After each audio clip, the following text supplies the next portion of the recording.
Hello, everybody. We're at number 15 of the top 30 greatest checkmates of all time. I'm excited about this one.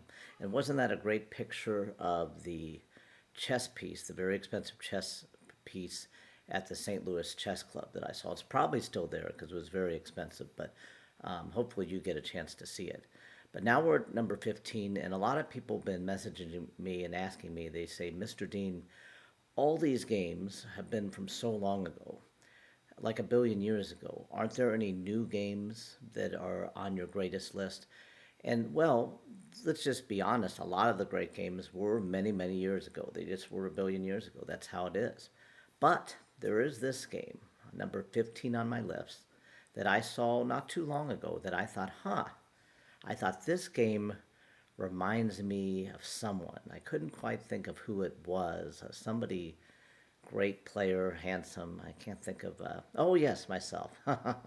So yeah, that's me there. I was probably there hiking in the remote areas of Russia, trying to find a remote community to teach chess there. So I can't remember if I found one or not. So let's take a look at this game. This game was in 2005 by Lex Millman and Joseph Fang, and they were title players, but not like world champion contenders or anything like that. I believe they were both title players. So it started out with the Carol Khan. That's the black opening here, the Carol Khan. Now there's a lot of things you can do here. You can take, I sometimes like going forward, playing the advanced variation, but you can also play knight c3, guarding that pawn. Pawn takes, knight takes, several good moves here, at least a few couple good moves. Knight f6, and what they played, bishop f5, both threatening the knight. The knight moves away, threatens the bishop, and the bishop stays awesome on this great diagonal. After that, white played h4, threatening to trap the bishop with h5, and black plays h6. Now, I think you could play h5 sort of, oops, you could play pawn to h5 to save the bishop also, but I think this is considered a little bit weaker than just h6 because that pawn is a little safer here, not as weak. So white could have played h5. White did not do that, not yet. He played knight f3, knight d7 for black, and then pawn h5, threatening the bishop again. The bishop goes to the only safe spot.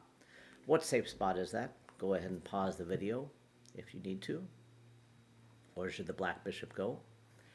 If you said bishop h7, you're correct. And then white says, that bishop's so good, I'd like to offer a trade.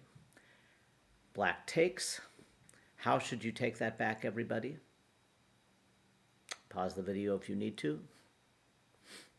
Okay, if you said queen takes back, you're correct. You do not want to take with a pawn and double pawns, hardly ever, because the bottom pawn and the double pawns can't move and is a little bit weaker. It would weaken this square on c2 a little bit also, so it's better just to simply take with the bishop. So you wouldn't play bishop takes back, or I'm sorry, take with the queen. So after that, black plays e6. Good developing for white. Check.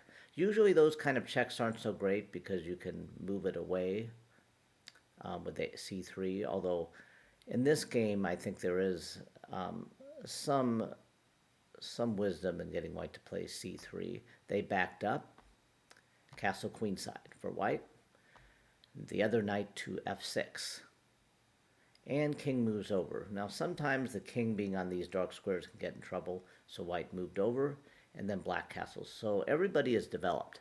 Now you're probably wondering, you're saying, Mr. Dean, how does this game remind you of yourself? You don't even play the Carol Khan very much. Yeah, I think I've hardly ever played the Carol Khan. Maybe never, actually. I don't know. But you're going to see it in a little bit, and it's not about the opening. It's not so much about a particular move, but the way certain moves were made. And I'll show you what I mean. So after castle, white plays a very good move to kind of push into the position, gain power in the center. Pause the clock, or pause the video if you need to, and tell me what move that was. Okay, if you said knight e5, you were correct. That type of move, giving yourself a knight post, is very powerful.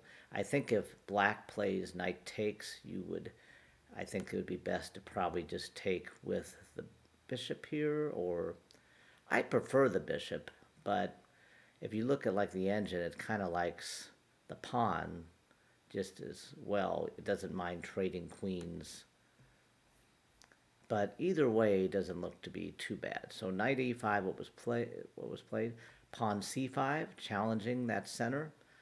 After that, queen over. Now here, pawn takes d4 was one move I think is generally like better for the pawn, just to take the pawn, but they played queen b6, knight takes, and pushing, oops, oh, I almost got ahead of myself. Pushing into the position, pawn to d5. I love that move. Pawn takes.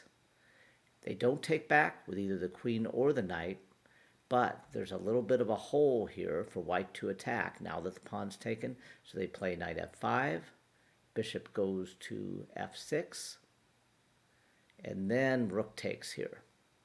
All right, here's where things start to unravel.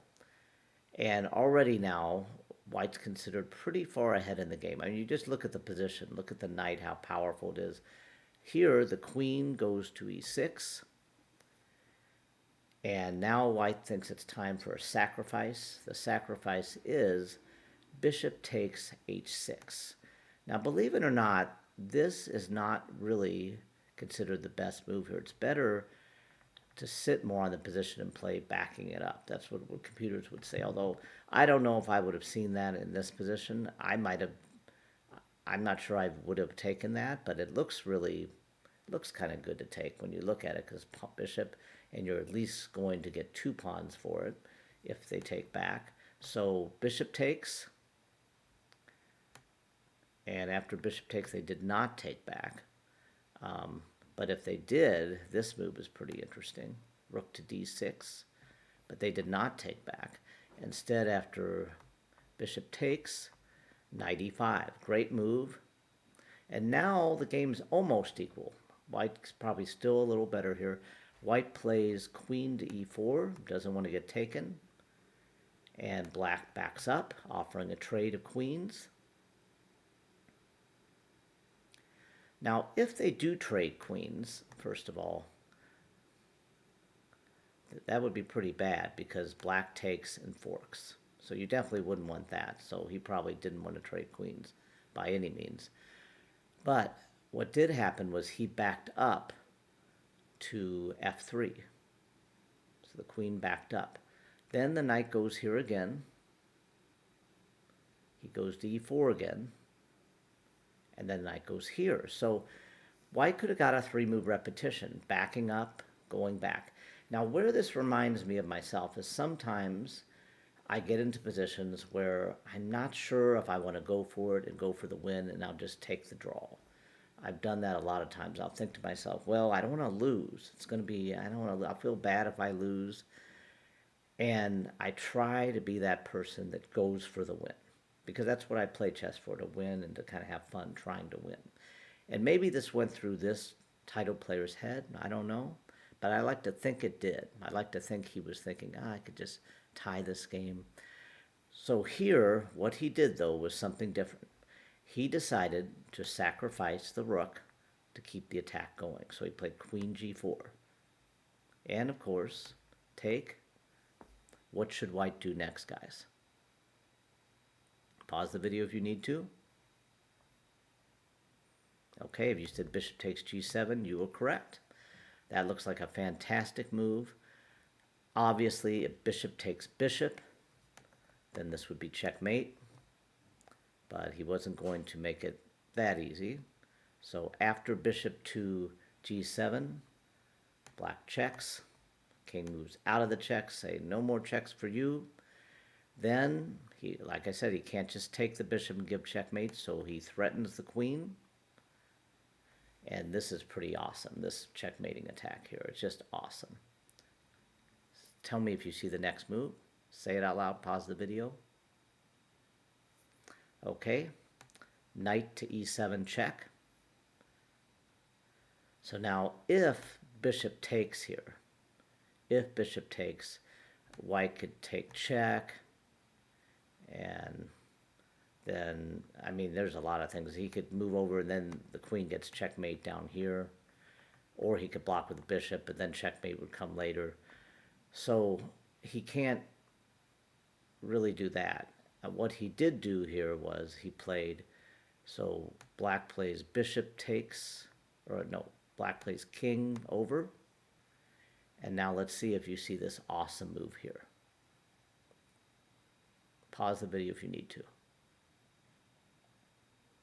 Okay, guys, now if I were playing this game, would I see this move? Probably not. I don't think I would have really even thought of it.